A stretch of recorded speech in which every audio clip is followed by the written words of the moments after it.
Assalamualaikum warahmatullahi wabarakatuh. Salam sejahtera bagi kita semua. Jumpa lagi Bapak Ibu di channel saya Marunduru Tutorial, tempat untuk bisa kita berbagi informasi seputar dunia pendidikan, informasi tenaga honorer, dan informasi pengadaan seleksi PTKK 2024. Pada kesempatan ini saya menyapa Bapak Ibu dengan berita terbaru. Inilah pendaftaran PTKK 2024 sedang berlangsung. Diharapkan kepada seluruh tenaga honorer jangan fokus pada formasi di dinas asal. Ini pemaparan langsung dari Kemenpan RB. Diperbolehkan kepada seluruh tenaga honorer bisa mendaftar di instansi di mana asal masih di tempat daerah yang sama. Ini ketentuan yang telah ditetapkan oleh Kemenpan RB dalam seleksi PTKK 2024. Mari Bapak Ibu kita lihat pemaparan langsung dari Kemenpan RB, dan jangan lupa untuk support channel ini untuk terus kita berbagi informasi seputar seleksi PTKK 2024. Untuk mengetahui informasi selanjutnya, jangan lupa like, subscribe, dan tekan loncengnya untuk mendapatkan notifikasi video selanjutnya. Terima kasih. Menurut jpnn.com, honorer diminta jangan hanya fokus pada formasi di dinas asal saat pendaftaran PTKK pada tahun 2024 ini. Kenapa Bapak Ibu? Sebaiknya melihat peta formasi di dinas lain, asalkan masih dalam satu daerah yang sama. Ini ketentuan yang telah ditetapkan oleh Kemenpan RB bersama Badan Kepegawaian Negara dalam seleksi PTKK 2024. Selanjutnya Bapak Ibu, menurut Deputi Bidang Sistem Informasi Kepegawaian Singka Badan Kepegawaian Negara atau BKN, Suherman, formasi yang disiapkan pemerintah daerah cukup banyak, baik yang guru, teknis, dan tenaga kesehatan atau nakes. Khusus untuk PTKK teknis 2024, lanjut beliau, khusus kategori 2 seharusnya bisa terakomodir. Karena banyak Pemda membuka formasinya. Jangan terpaku pada tempatnya bekerja. Tidak ada larangan mendaftar bukan di dinas asal atau di dinas awal. Larangannya kan pindah instansi daerah, kata Deputi Suherman pada JPNN Minggu tanggal 6 bulan 10 2024. Sebagai contoh Bapak Ibu, kategori 2 bekerja di Dinas Pekerjaan Umum yang tidak ada formasi, bisa ikut mendaftar pada dinas dengan formasi yang banyak. Meski bukan dinas asal, kategori 2 atau tenaga honorer kategori 2 akan tetap diprioritaskan, apalagi kalau formasinya banyak dan jumlah honorer induk sedikit.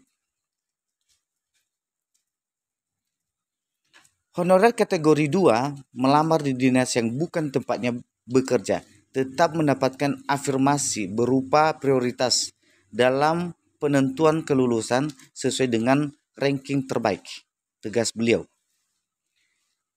Beliau menyampaikan sesuai keputusan Menteri Pendayagunaan Aparatur Negara dan Reformasi Birokrasi Kemenpan RB pada nomor 347 tahun 2024, di mana tenaga honorer kategori 2 mendapatkan prioritas pertama dalam penentuan kelulusan. Artinya Bapak Ibu, sebelum berpindah ke tenaga honorer ASN database BKN, kategori 2 yang diutamakan terlebih dahulu. Itu ketentuan yang telah ditetapkan bahwa yang pertama untuk diprioritaskan adalah khusus kategori 2 yang sudah lama mengabdi. Misalkan Bapak Ibu formasi sebanyak 30 jumlah tenaga honorer kategori 2 dan sebanyak 20, maka semuanya terangkat. Formasi sisa terbanyak 10 diisi tenaga honorer ASN database. Pelaksana tugas PLT Deputi SDM Aparatur Kemenpan RB Abah Subagia mengatakan semua tenaga honorer akan diangkat PTKK dan mendapatkan nomor induk pegawai atau NIP. Itu karena per 1 Januari 2025 tidak ada lagi namanya honorer. Pegawai tidak tetap atau PTT, guru tidak tetap atau GTT, non-aparatur sipil negara atau non-ASN. Di mana status kepegawaian hanya ada PNS dan P3K. Jadi Pemda tidak boleh merekrut tenaga honorer baru agar urusan tenaga non-ASN ini bisa diselesaikan sesuai dengan amanat Undang-Undang Nomor 20 Tahun 2023 tentang ASN Pasal 66 terang beliau. Beliau menginformasikan hasil rapat kerja dari Komisi 2 DPR RI dengan pemerintah pada tanggal 28 Agustus 2024 yang lalu, yang intinya tenaga honorer akan diselesaikan pada tahun ini. Untuk mencapai target tersebut, Bapak Ibu, pemerintah sudah membuat sejumlah regulasi agar tenaga honorer bisa diselesaikan akhir Desember 2024 ini. Menurut Abah mengungkapkan tahun ini formasi P3K yang tersedia sebanyak 1,2 juta. Dari jumlah tersebut sebanyak 800.000 untuk daerah karena disesuaikan dengan anggaran daerah. Lebih lanjut Bapak Ibu, dikatakan oleh beliau, karena kuota yang tersedia hanya 800.000, maka tenaga honorer yang tidak mendapatkan afirmasi akan diarahkan ke P3K per waktu, di mana gajinya disesuaikan dengan pendapatan yang diterima tenaga honorer saat ini. Tenaga honorer yang sudah bekerja saat ini tetap dipekerjakan dan diangkat menjadi P3K penuh waktu serta paruh waktu. Mereka semua juga diberikan NIP, tegas beliau.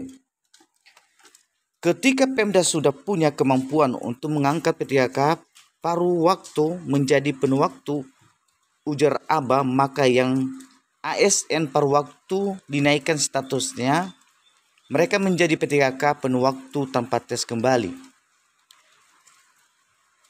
Beliau menjelaskan P3K paruh waktu terangnya tetap diberikan NIP, tetap mereka gajinya tidak akan dibebani APBD. Ketika sudah ada peningkatan fiskal bisa diangkat mereka menjadi P3K penuh waktu tanpa tes. Khusus P3K 1 tahun bisa ikut PNS dan mendapatkan izin. Kalau tidak dapat izin tidak boleh mendaftar. Itu ketentuan. Dan pastikan yang akan diterima P3K harus benar-benar mau bekerja agar ketika dinyatakan lulus tidak mundur. Demikian informasi yang boleh kami sampaikan. Inilah ketentuan yang telah dibuat oleh Badan Kepegawaian Negara bersama Kemenpan RB dalam seleksi P3K 2024 dalam menentukan tahapan seleksi P3K 2024. Semoga informasi ini bermanfaat dan setiap pelamar bisa mengambil kesempatan dan bisa mendaftar di setiap instansi di mana lowongan dan dibukanya formasi terbanyak di instansi daerah setempat asalkan tidak pindah daerah lain contohnya. Demikian informasi yang boleh kami sampaikan. Semoga informasi ini sangat bermanfaat dan kami ucapkan banyak terima kasih.